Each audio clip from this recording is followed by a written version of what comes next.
everyone. Welcome to the Smashy Business Show. I'm Farah Makhlouf and this is Richard Fitzgerald. Richard Fitzgerald here with you this morning, Farah. Welcome back after Eid. What are we talking about today? Okay, so jumping into our first stories. No, just the headlines, yeah. Yes, yeah. Okay, so today's stories, we have Nvidia crossing $1 trillion, making it the most valuable company in the world. $1 Million Island show is also launching. Patchi founder Nizar Choucair passes away. Okay, Yes. So how was your Eid holiday? It was good. Holiday, interesting choice of word. Yes. It was Eid break. You know, it's I think it was only 2 days off, but the mood has changed, right? Like we're entering the summer. There's travel ads everywhere. It's getting hotter. Schools are closing, so it just like it's different. The last Eid was nice. It was a little longer. It was over. It was after Ramadan, but you knew you still had 6 weeks more of hard work and school and everything. Yeah. Oddly enough, usually Eid al-Fitr is a lot shorter than Eid al-Adha, but like the vacation or like the holiday, official holiday for Eid al-Fitr was a lot longer than Eid al-Adha this year. The way the days fell and everything. Yeah, it's the way that it all fell into place. But honestly, like I feel pretty well like rested. That's and good. Back to work. It's a good feeling. Did you travel? No. Everyone else traveled though. I feel Yeah. like half of the office is out. Yeah. But I just prefer to just stay in. Yeah. Did you travel? I didn't. I did a short staycation in Al Wathba Resort off Abu Dhabi. It used to be on the Jumeirah Group. It's now under Marriott. And an interesting observation, depending on who manages the hotel, I think, I'm not a hotel expert, but I think it has an impact on the clientele. Like I think if you're on Marriott Bonvoy app internationally, if you're getting hotel points, I think you choose hotels. And no one knew it was Eid there. They were all Western or, traveling in. People down from Abu Dhabi for the pool day, like people would use Bab al Shams here, similar feel of a resort. But I was there 5 years ago on the Jumeirah, and I think Jumeirah were doing a better job. Maybe it was new and fresh, but it was excellent. It was still really nice. Well done to Marriott and everything. No, it was really nice. But I think not a better job in terms of managing, because Marriott are high quality in terms of service. The service was excellent, but I mean in terms of making it known within the UAE community that there's something about Jumeirah and any a hospitality group that grows up in the region, I think, that has this sort of DNA, this Arabian hospitality in it, baked into it. And we'll talk about Patchi coming up. There's something about homegrown brands, especially in the hospitality sector. If we talk about any food or hotels or restaurants, like there's something about it. Homegrown makes it like feel a lot more different. Yeah, definitely. Right? Yeah, if it's managed internationally. But the point I was going to talk about, Farah, is leave and time off and economics, because I always wonder about like the impacts, what makes the world go round, and the GDP of the country and the economy. And I think this always sort of, obviously we're moving into AI world and we could go deep on this conversation, but I just always think about the impact of certain things on the economy and on business. If there's a big football tournament happening in Europe at the moment, that's obviously good for the economy of Germany, but is it good for the economy of the 30,000-40,000 Dutch who aren't at work today? You know what I mean? Like, that's true, there's always trade-offs. I think there's always trade-offs in economics. There's always pros and cons. Like it's that phrase, there's no such thing as a free lunch. You're getting a free lunch, but there's a supply chain that went into making that, and there's costs coming from somewhere, I heard like life stops in Paris, for example, when the Olympics happen. Like life stops for the people who are, residing there. But for the rest of the world, it's like ongoing, like everything's like advancing and all that. So life doesn't come to a halt. No, but I think, we talked about Eid breaks before on the show, and often it was like, do entrepreneurs switch off? Do they not? Can they do business? But you can do work. I think tech builders can code, so you can get work done. But economy and business is about trade. It's about meetings. It's about purchasing. It's about interactions. It's about services. The good thing, I don't know if you were out and about much, but the good thing is that Dubai itself was very busy over Eid. All the restaurants were full. The hotels were full. So the city's active. Definitely. It doesn't calm down during Eid or anything. No, traffic a little bit, thank God, but the everything else is not so great. Just as busy. Dubai Mall's always packed, so. Yeah, and a lot of the chat at the moment is about the parking fees on Dubai Mall. But let's jump into the first story. Yeah, let's do it. So, if you guys don't know, Nvidia crossed the $1 trillion value, making it basically the most valuable company in the world, and it beat out Microsoft, which really came unexpectedly when the news was announced on Tuesday. And over a month ago, it also beat out Apple. So I feel like that was quite unexpected. But Rich, in your opinion, how can a company, grow so much and like unexpectedly, I think? Yeah, I don't know. It's an interesting one. Obviously, we've been talking about and covering Nvidia. It feels like the AI craze started almost 2 years ago at the end of 2022. And Nvidia, there's two sides to AI. There's hardware and software. Software, we know OpenAI and ChatGPT and generative and all this sort of chatbot, talkback stuff. And then the hardware side is kind of hidden because we don't have a device yet. We don't have an AI device. We have our phones, right? But that was before AI in a way. And the devices that have come out in the last 6 months are kind of like the brand names are Rabbit and Humane.ai, and they're supposed to be wearable AI devices. So we don't really have hardware yet. But what we have is behind the hardware, what is AI? So AI can be made up of large language models, LLMs, and these are the processing language models, the robots, the machines that take all the data and have their own intelligence on the back of it. I'm really doing layman's terms of this, but what they need is servers, and they need specific servers, and they need chips. And the history of Nvidia, it's an interesting name. They started in 1993. We talked about this before. By the way, there's an excellent podcast called Acquired. Two young Silicon Valley guys. They've been going for years, maybe 5 years. And they basically do companies. It's not just about getting acquired anymore, but they'll do lots of things. So they tell over 3 episodes, about 7-8 hours, they tell the full story of Nvidia. And the name, like the Nvidia part, is from Latin word of which means jealousy or envy, and new is new. So they wanted to be the envy of their rivals. And they were in the 90s. They were making these hard disks, and their rivals back then were Hewlett-Packard.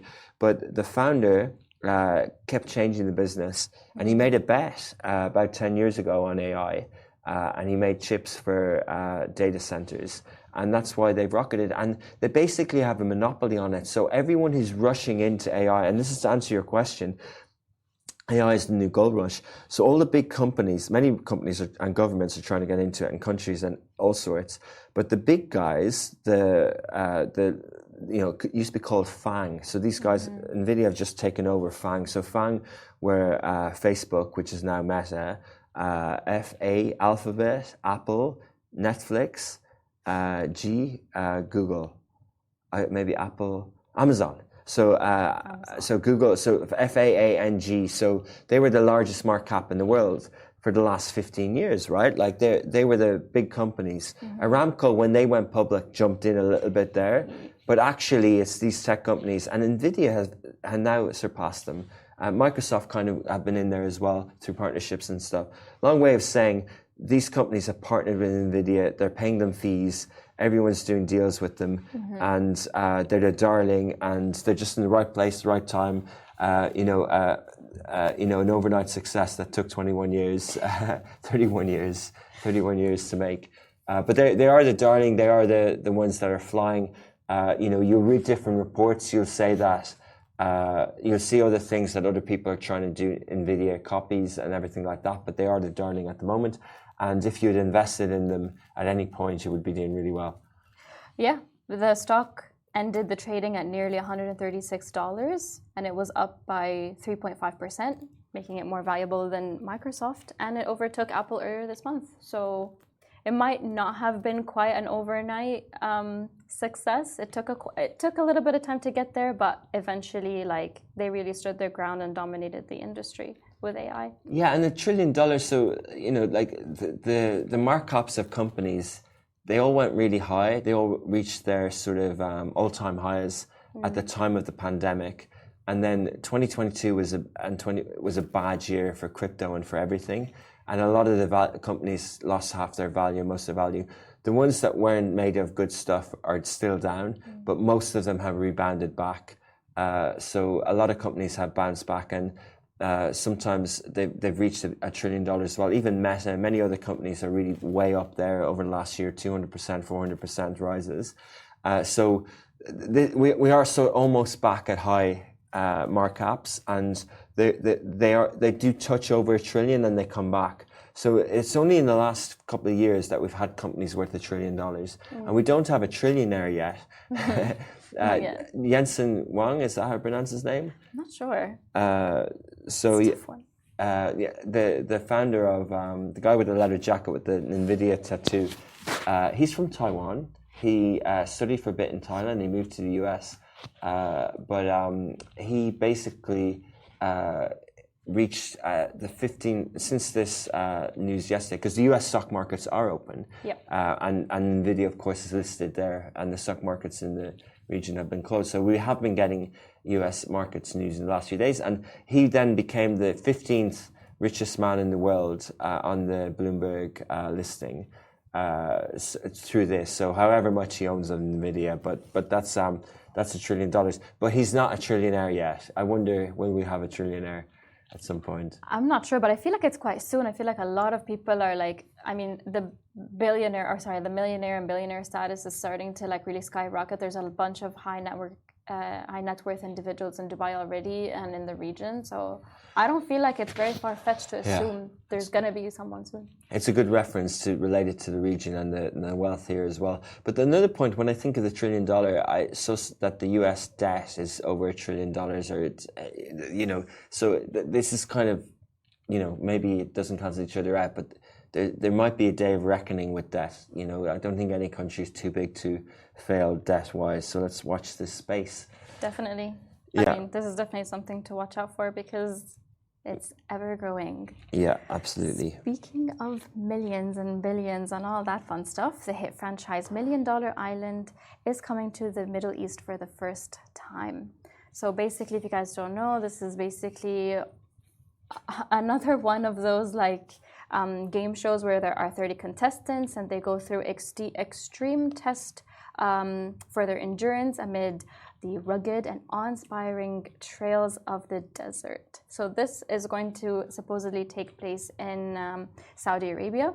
In Neom, maybe. So basically, the $1 Million Island, obviously it's a franchise. We've had lots of reality shows doing well here. Loads. Like there's the $1 Million Listing, there's Dubai Bling, there's Shark Tank. There's many formats that are coming here now. The show is expanding into new territories such as Romania, Australia, Belgium and USA. On Smashy Business, you see a trailer on Instagram of the Australian show. It looks like a cross between like Celebrity Get Me Out of Here, Love Island and some warrior thing going on. Neom quickly emerging as a major production hub film. Wayne Borg is Neom's managing director of media. They highlighted the rapid ascent in regional content creation center, which is fascinating. Talpa Studios, founded by John de Mol. So they're from The Voice, like Arab Idol and Big Brother. So The Voice and Big Brother. The Voice is a bit like Arab Idol, different format. It renewed its $1 Million Island for new seasons in the Middle East and the Netherlands.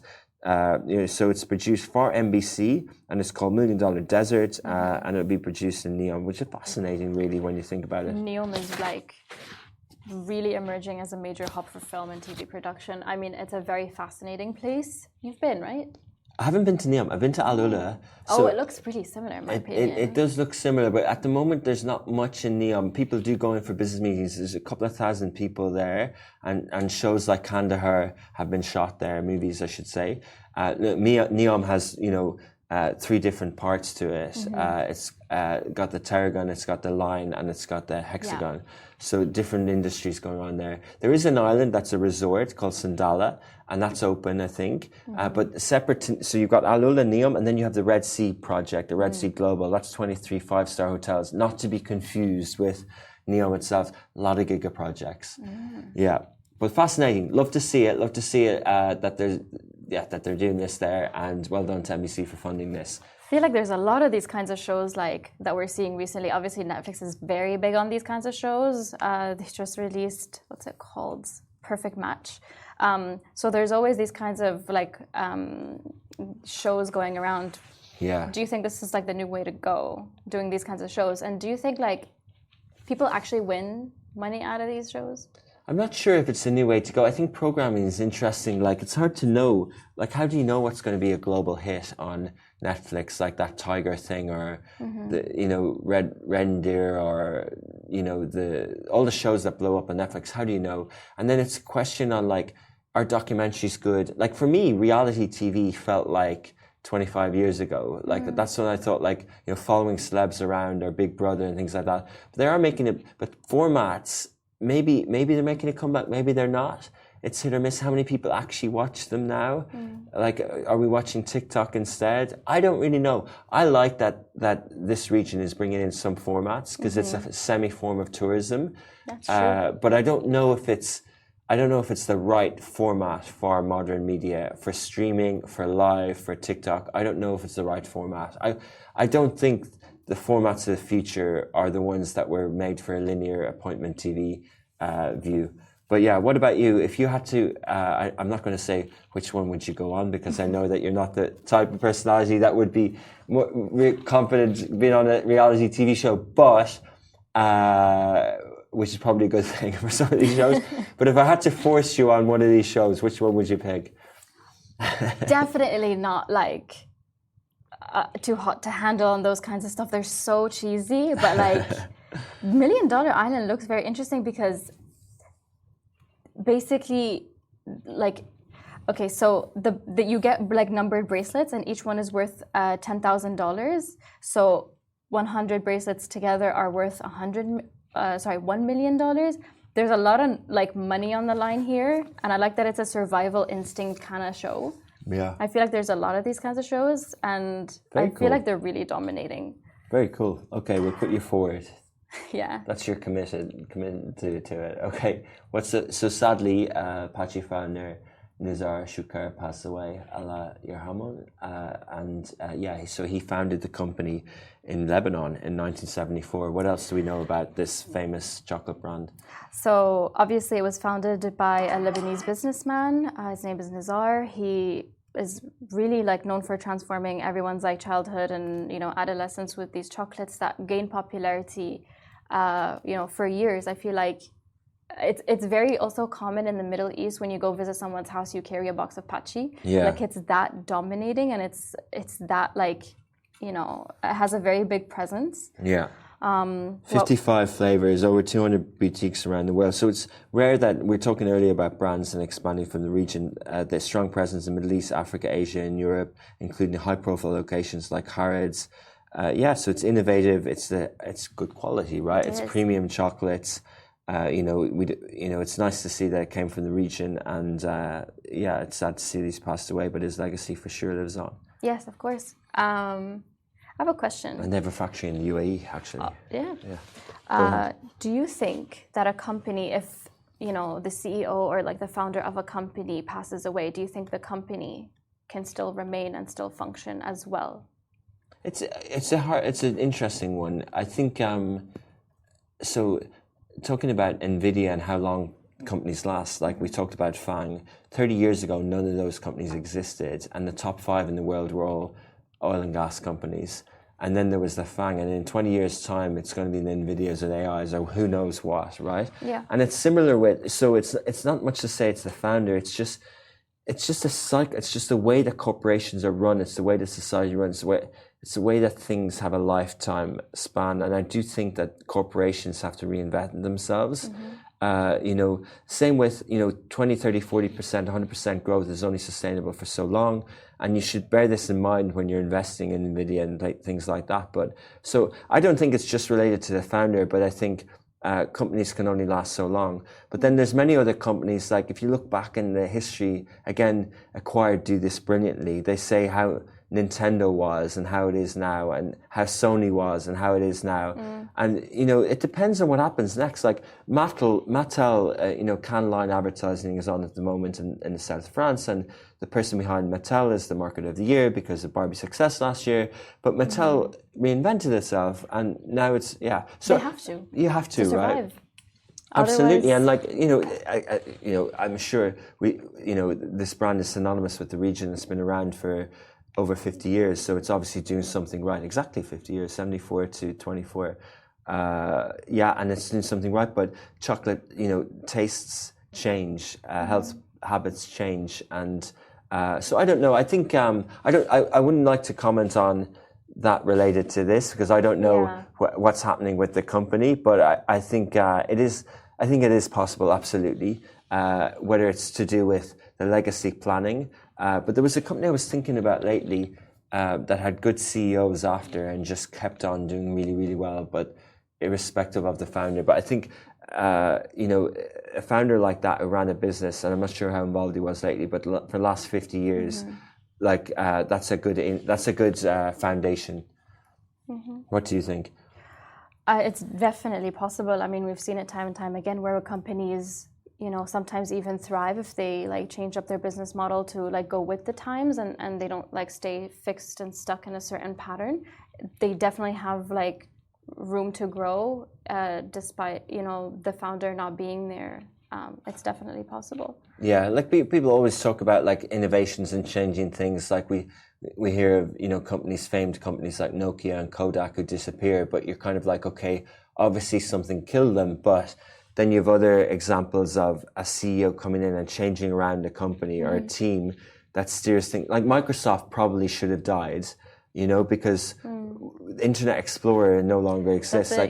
We don't use Hotmail much, so like everything, like Google and app, and we don't have, you know, we don't have Windows, we don't have a CD. So why is Microsoft worth nearly $1 trillion? So, because they have Satya Nadella, who's a partnerships guy, and they have other types of software, and they bought LinkedIn, and they do lots of things. So, like Disney probably should have died, and then Bob Iger steered it in another direction. So, you know, I always think of that. I think of like turnaround stories and like, you know, the companies who you think have rode off. But if different decisions were made, then maybe they could have pivoted in a different direction. As you were saying, it's about changing. 100%. And I think, you know, Patchi is like homegrown and it's like very much still like it is a loved company that everybody likes to, you know, purchase chocolates from. So yeah, and little cafes as well, right? Like have a coffee with a bit of chocolate. It's lovely. All right. Well, nice note to finish on, and I hope you know, hope that family and that legacy are, you know, mourning at the moment, but I hope they're also proud of what was achieved and that the legacy lives on. Hopefully. All right, guys. Thank you for tuning in today, and please come back tomorrow, same time. We'll be back here for another episode of the Smashy Business Show. Take care. Thanks a lot. Thanks. Bye.